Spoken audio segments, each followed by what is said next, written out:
हांसू आधी रात में नंगे पांव रोते हुए न जाने कहाँ जा रही थी। उसके सामने एक गाड़ी आकर रुक गई और अगले ही पल वो उस गाड़ी में बैठकर चली गई। किसी को नहीं पता वो कहाँ गई और ना ही अब किसी को पता चलेगा। बॉक्सिंग कोच डोंगसू आज बड़े गुस्से में है। डोंगसू का स्टूडेंट बॉक्सिंग चैंपियनशिप में फर्स्ट आया था, फिर भी इस बुरी सी थूतके ने चीटिंग से उसे हरवा दिया। जिसके स्टूडेंट को चीटिंग से जिताया गया था उसे डोंगसू ने 2-4 बात क्या कह दी, वो तो गर्म सा होने लगा। डोंगसू ने 2 मिनट में उसे ठंडा कर दिया, लेकिन वो नहीं जानता था कि जिसे उसने ठंडा किया है वो कोई और नहीं बल्कि बॉक्सिंग एसोसिएशन का वाइस प्रेसिडेंट है। अब डोंगसू को बॉक्सिंग एसोसिएशन से बैन कर दिया गया। अब वो ना तो अपने स्टूडेंट्स को ट्रेनिंग दे सकता था और ना ही उसके स्टूडेंट्स उसके अंडर चैंपियनशिप में पार्टिसिपेट कर सकते थे। अब बेरोजगारी के ऐसे बुरे समय में सरकार नहीं बल्कि इसकी दीदी काम आई, जिसने इसे शहर से थोड़ी दूर एक स्कूल में जिम टीचर की नौकरी दिलवा दी। ये वहीं जा रहा था पर रास्ते में इसका टायर खराब हो गया। मुझे लगा ये अब फूंक मारकर हवा भरेगा, पर फिर याद आया कि ये साउथ कोरियन मूवी है, साउथ इंडियन नहीं। इसके बाद इसकी नज़र पास में लगे बोर्ड पर गई। यहाँ पर शुरू में जो लड़की दिखाई गई थी उसकी फोटो लगी हुई थी। पिछले कुछ टाइम से लड़की लापता है। पता नहीं किसने इस लड़की के पोस्टर पर रानी लिख दिया। समझ रहे हो ना मेरी बात? हमारा बॉक्सर बहुत शरीफ आदमी है, वो तुरंत इस वर्ड को मिटाने लगा। अरे अरे आराम से भाई।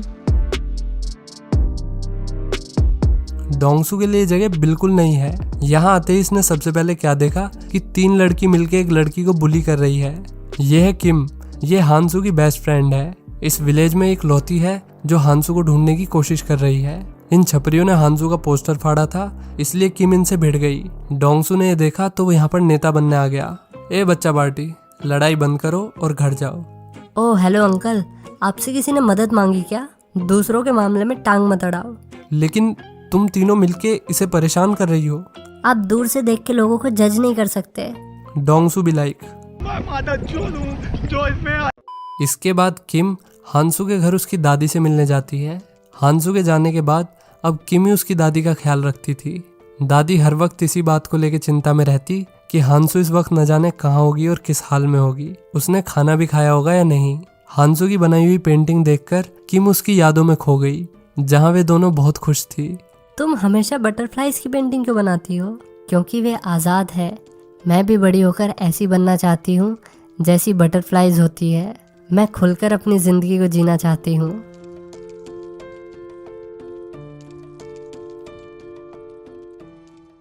घर जाते वक्त किम का कोई पीछा कर रहा था। वो तो शुक्र है टाइम से बस में बैठ गई।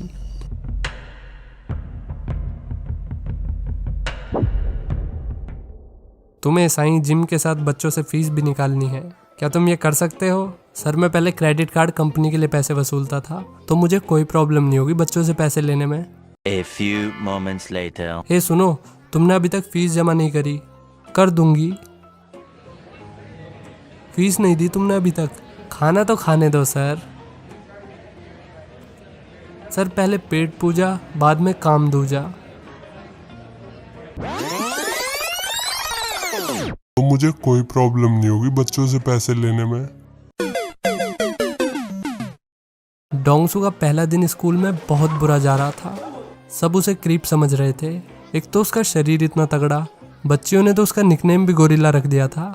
बाथरूम में बाथरूम करते हुए उसे किम दिख गई जो स्कूल बंक कर रही थी। वो उसके पीछे पीछे मार्केट तक चला गया। वहाँ पहले उसने पेट पूजा की।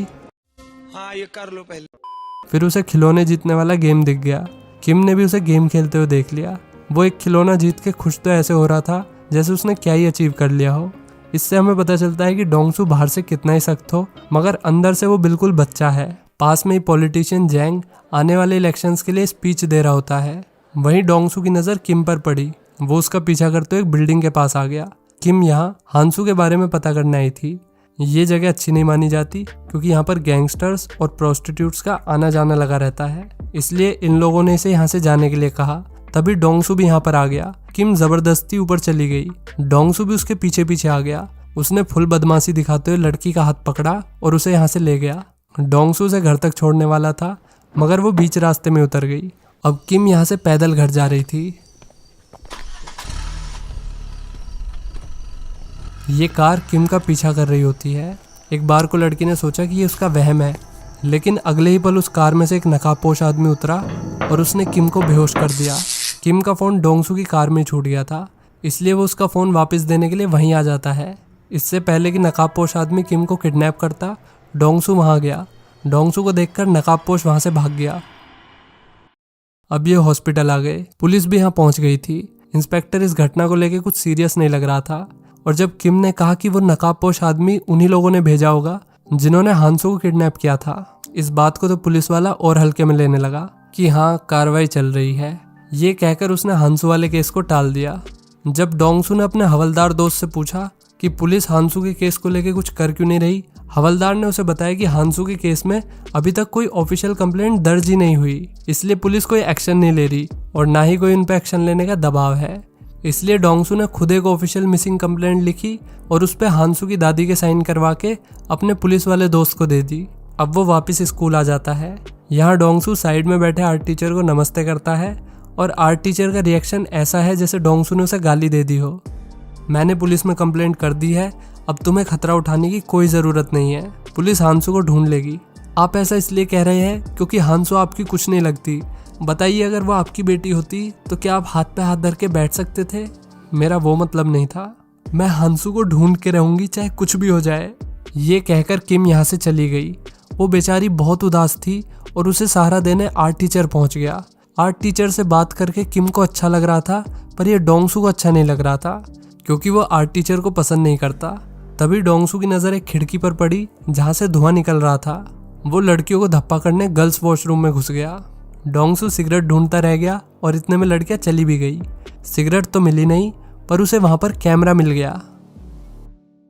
वो ये बात प्रिंसिपल को बताने पहुंचा तो प्रिंसिपल उसकी बात सुनने से पहले उसे ही डांटने लगा, वो भी हांसू की बात को लेके, क्योंकि डोंगसू ने हांसू की मिसिंग कंप्लेंट फाइल कर दी थी, जो प्रिंसिपल को अच्छा नहीं लगा। प्रिंसिपल के हिसाब से इससे स्कूल की बदनामी होगी। इतनी गालियां सुनने के बाद डोंगसू ने कैमरे वाली बात अपने तक ही रखी। अकेले में उसने कैमरे की फुटेज देखी, सिर्फ ये जानने के लिए कि कैमरा लगाया किसने है। ये बहुत अच्छा इंसान है, इसने बच्चों वाले सीन स्किप कर दिए। अब डोंगसू को पता चल चुका था कि ये कांड किसने करा है। वो भागा भागा अपने कैबिन में आया और आर्ट टीचर का लैपटॉप चेक करने लगा। उसकी नज़र चैट्स पे गई। आखिरी बार हांसू ने इसी आर्ट टीचर से बात करी थी, यही उसे लेने ब्रिज पे गया था, और उसके बाद से ही हांसू लापता है। डोंगसू ने किम को फ़ोन किया और आर्ट टीचर के बारे में सब बता दिया, बट अनफॉर्चुनेटली इस टाइम किम आर्ट टीचर के साथ उसी की गाड़ी में बैठी थी। उसने डोंगसू को टेक्स्ट करके अपनी लोकेशन बता दी। किम में ज़रा सा भी पेशेंस नहीं है, ये नहीं कि डोंगसू के आने का वेट कर लूँ। यहीं आर्ट टीचर से हांसू के बारे में पूछने लगी और फिर प्रसाद लेके शांत हो गई। आर्ट टीचर इसे अपने घर ले आया था। इसकी बातों से लग रहा था जैसे कि किम को लाइक करता हो। दूसरी तरफ डोंगसू भी यहाँ पहुँच गया था। बाहर वाला दरवाज़ा बंद था तो वो कूद कर अंदर आ गया। उसने किम को खिड़की से देख लिया था। डोंगसू ने अपने मुक्कों से दरवाज़ा तोड़ दिया। अब आर्ट टीचर की फट रही थी। डोंगसू ने एक घुसे में इसे बेहोश कर दिया। अब ये डोंगसू के सामने हाथ जोड़ता है कि इसके खिलाफ पुलिस रिपोर्ट ना करे। डोंगसू ने इसे सारी बातें शॉर्ट में बताने के लिए कहा, क्योंकि उसके बाद डोंगसू को पुलिस रिपोर्ट भी तो करनी थी। तुम्हारे पास हांसू का फ़ोन कैसे आया? उस रात हांसू ने मुझे फ़ोन करके बुलाया था। वो बहुत परेशान लग रही थी। उसके शरीर पे चोट के निशान भी थे।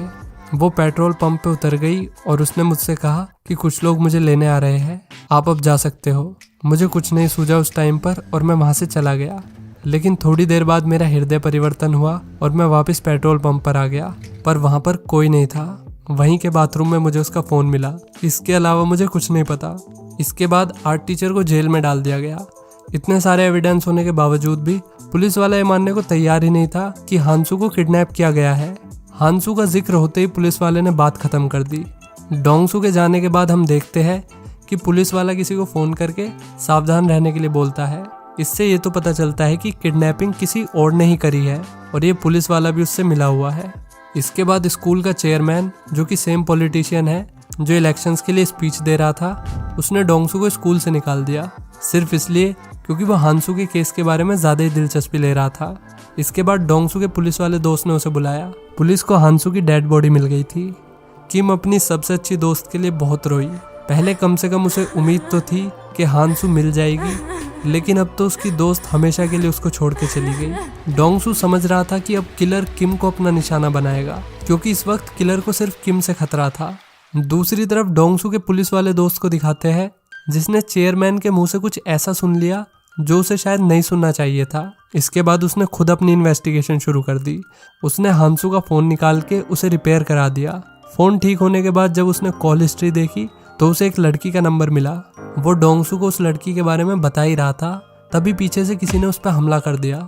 इसके बाद डोंगसू बाहर जाकर उस लड़की से मिलता है जिसका नाम पुलिस वाले ने लिया था। उस लड़की ने शुरू में तो कुछ नहीं बताया, लेकिन थोड़ा दबाव डालने के बाद उसने बताया कि हांसू यहाँ गाना गाने आती थी। जिस रात वो गायब हुई उस रात बार में पॉलिटिशियन जैंग, बार का ओनर और पुलिस वाला मौजूद था।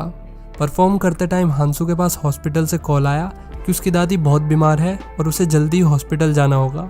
उसने बार के ओनर से जाने की परमिशन मांगी तो ओनर ने अपनी ठरक दिखा दी। बुढ़े को ना अपनी उम्र का ख्याल और ना ही सामने वाली की उम्र का। ऐसे बुड्ढों को अपनी ठरक में नहीं पड़ जाना चाहिए। खैर वो बुढ़े के नकली दांत तोड़कर भाग गई। इसके बाद बार के लोग उसे ढूंढने में लग गए। इस लड़की को बस इतना ही पता था। अब बार ओनर के आदमियों ने डोंगसू पे हमला कर दिया। डोंगसू ने बिना वॉशिंग पाउडर निरमा के एक एक को धो डाला। अब ओनर का मेन बंदा बचा था। डोंगसू ने उसे धमकाते हुए पूछा कि तुमने हांसू को क्यों मारा। उसने बताया कि मैंने उसे नहीं मारा, बल्कि जब वो मुझे मिली तो वो मरी हुई थी और उसे किसी और ने नहीं बल्कि पॉलिटिशियन जैंग के लड़के ने मारा था। आर्ट टीचर ही पॉलिटिशियन जैंग का लड़का है। ये बात किसी को नहीं पता थी। वो हांसू से प्यार करता था, लेकिन जब हांसू ने उसका प्यार ठुकरा दिया तो आर्ट टीचर ने अपना इंतकाम ले लिया। डोंगसू को पुलिस वाले से पता चला कि आर्ट टीचर पुलिस स्टेशन से छूट चुका है। अब डोंगसू समझ गया कि किम इस वक्त खतरे में है, इसलिए वो सीधा आर्ट टीचर के घर की तरफ बढ़ने लगा। दूसरी तरफ आर्ट टीचर ने किम को किडनैप कर लिया और उसे एक दूसरी लोकेशन पर ले गया। वहां उसका पॉलिटिशियन बाप भी आ गया। हालांकि आर्ट टीचर ने किम को छुपा दिया था। टीचर का बाप उसे कोसने लगा क्योंकि उसकी वजह से पॉलिटिशियन को अपनी इमेज खराब होने का डर था। इमेज खराब हो गई तो फिर पेट्रोल पंप पे हंसते हुए चेहरे के साथ फोटो कैसे लगेगी। आर्ट टीचर कहने लगा कि हांसू की मौत के जिम्मेदार आप हो, न कि मैं। इसके बाद पता चलता है कि उस रात जब आर्ट टीचर का बाप पहुंचा तब तक हांसू जिंदा थी। पॉलिटिशियन को लगा कि अगर ये जिंदा रहेगी तो मेरी इमेज खराब हो जाएगी और फिर पेट्रोल पंप पे मेरी फोटो नहीं लगेगी, इसलिए उसने गला दबा के हांसू को मार डाला, सिर्फ अपनी रेपुटेशन बचाने के लिए, या कहो झूठी रेपुटेशन बचाने के लिए। पॉलिटिशियन के जाने के बाद किम ने स्प्रे से टीचर पर हमला कर दिया और वो बाहर भाग गई, लेकिन उसे पकड़ने में टीचर को ज्यादा वक्त नहीं लगा। वो उसे मारने ही वाला था, तभी डोंगसू आ गया। इसके बाद क्या होगा वो तो आपको पता ही है। भाई की चौड़ है, भाई का कहर है। 2 मिनट में इसे ठोक पीट के लड़की को हॉस्पिटल ले गया। दूसरी तरफ पॉलिटिशियन इलेक्शन जीत गया था। ये देखकर भाई का माथा पिनक गया। उसने मेन रोड पर पॉलिटिशियन की कार में अपनी कार घुसा दी। पहले तो उसने ड्राइवर को पेला, इसके बाद वो पॉलिटिशियन की तरफ बढ़ने लगा। पॉलिटिशियन की सारी पावर भाई के सामने धरी की धरी रह गई। अगली सुबह पॉलिटिशियन और पुलिस इंस्पेक्टर की खबर देश की ब्रेकिंग न्यूज़ बन गई। पॉलिटिशियन को हांसू के मर्डर के चार्ज में गिरफ्तार कर लिया गया था। आखिरी सीन में डोंगसू को दिखाते हैं जो किम के सिरहाने अपना टॉय रख के चला गया, जो उसने क्लो मशीन से जीता था। इसके बाद डोंगसू एक नई शुरुआत करने के लिए दूसरे शहर में शिफ्ट हो गया। तो कैसी लगी वीडियो कमेंट करके बताओ, और चैनल पर पहली बार आए हो तो सब्सक्राइब कर दो, और डोंगसू के लिए एक लाइक तो बनता है। दूसरों की जिंदगी में खुशियां भरने के लिए खुद को उनकी तकलीफों में झोंक दिया है तो जिंदा हो तुम।